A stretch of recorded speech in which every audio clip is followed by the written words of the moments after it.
Rétropédalage du SMIC à 1600 €. Alors c'était leur grand titre de campagne, nous allons mettre le SMIC à 1600 €, puis là ils disent non.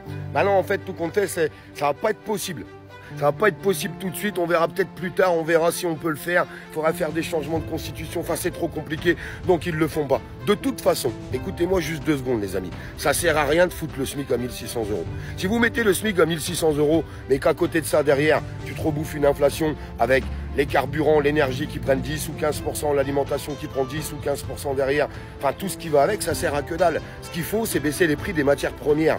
Tu peux garder ton salaire. Si demain, ton caddie de course que tu payes 500 €, tu le payes 200 €, même si tu as le même salaire, tu t'en sors mieux. Si demain, ton gasoil il est à 1,30 € ou 1,40 €, forcément, tu t'en sors mieux. Si demain, tes factures d'électricité baissent de 20, 30 ou 40% par rapport à l'inflation qu'on avait pris dans la tête, même si tu as le même salaire, tu t'en sors bien. Ce qu'il faut, c'est baisser tout ça. Mettre une TVA à 5,5 sur des produits de première nécessité ou même une TVA à 0%, baisser ses taxes sur le carburant, car on n'arrêtait pas de le dire, et rebaisser drastiquement les prix de l'énergie. Mais pour pouvoir baisser drastiquement les prix de l'énergie, il va falloir arrêter de les indexer sur les prix de l'Allemagne, et ça, c'est à cause de l'Europe, les amis.